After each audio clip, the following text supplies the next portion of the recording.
ఇలా చూడు మనోరమా, మనిద్దరి లక్ష్యం ఏంటి? సకుని సజీవ దహనం చేయడం. ఆ విషయాన్ని తను ఈ జన్మలో మర్చిపోదు. సకు ఏం మర్చిపోదు? సక్కు, మనం చేసిన ద్రోహం జీవితంలో మర్చిపోదాం. నీ మీద ప్రేమ ఉన్నట్టు నటిస్తోంది, మనస్ఫూర్తిగా సేవలు చేయట్లేదు. తనకి మనిద్దరి మీద పగ తీర్చుకోవాలనుంది, కానీ అది నన్ను ఏమీ చెయ్యలేదు. అంటే అది నన్నేమైనా చేస్తుందంటారా? నేను నీకు ఎటువంటి హాని జరగనివ్వను మనోరమా. చెప్పు. జై జింగ్రోబా. జై జై జై జై జై జింగ్రోబా. జై జింగ్రోబా.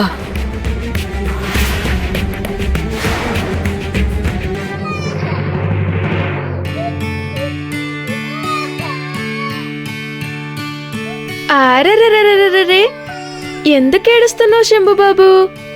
అమ్మ శంభుబాబుని ఒంటరిగా వదిలేసి వెళ్ళిందా? వచ్చేస్తుంది. నువ్వు నన్ను పిలుచుండొచ్చు కదా, నేను వెంటనే పరిగెత్తుకుంటూ వచ్చేదాన్ని. మనమిద్దరం బోల్డన్ని కబుర్లు చెప్పుకుందాం, పక్షుల్ని కూడా చూపిస్తాను. నీకిష్టమే కదా? సకు, నా అనుమతి లేకుండా నా కొడుకుని ముట్టుకున్నావంటే ఊరుకునేది లేదు. నన్ను అడగకుండా నా గదిలోకి ఎందుకు వచ్చావు? యమున వదిన, శంభుబాబు ఏడవకుండా నాతో చక్కగా ఆడుకుంటాడు. ఎందుకంటే శంభుబాబు అమాయకుడు. మంచి వాళ్ళెవరో చెడ్డవాళ్ళెవరో వాడికి ఎలా తెలుస్తుంది? శంభుబాబు,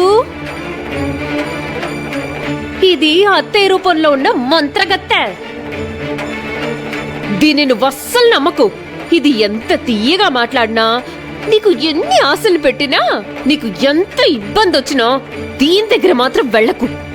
యమున వదిన, శంభు పసివాడు, వాడికి ఎందుకు ఇలా చెప్తున్నారు? వదిన, బాబు నాతో చాలా చక్కగా ఆడుకుంటాడు. వద్దు, మా అందరి జీవితాలతో చలగాటమాడుతున్నావు. అయినా నీకింకా తృప్తి కలగలేదా? నువ్వు మా కుటుంబాన్ని నాశనం చేయటానికి వచ్చావు. దిగుని కీల బొమ్మను చేసుకున్నావు. గంభీరంగా శివంగిలా ఉంటే మా అమ్మకేదో మంత్రం వేశావు. ఇక ఇప్పుడు నా కొడుకు మీద నీ నీడ పడినా కూడా నేను సహించను సకు. నువ్వు నా శంభుబాబుని వశపరుచుకునే ప్రయత్నం చేశావంటే గొంతు పిసికి చంపేస్తాను. నువ్వు తెలివైన దానివి కదా, ఇంకెప్పుడు నా దారికి అడ్రాకు. వెళ్ళక్కడి నుంచి, వెళ్ళు.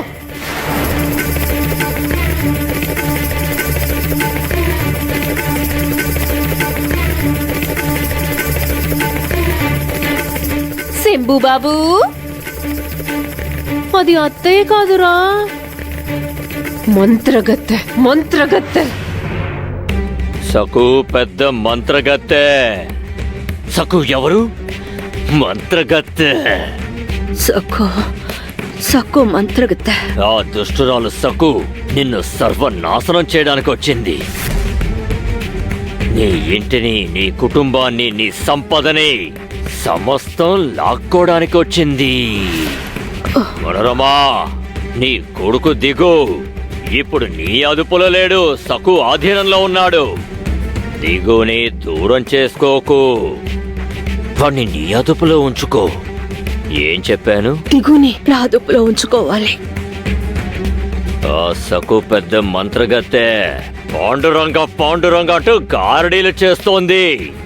నీ భర్త వెళ్ళిపోయాడు, నీ కొడుకు కూడా నిన్ను వదిలి వెళ్లే పరిస్థితి తెచ్చుకోకు. సకు భయంకరమైన మంత్రాలు వేస్తుంది. ఏం చేస్తుంది? సక్కు భయంకరమైన మంత్రాలు వేస్తుంది.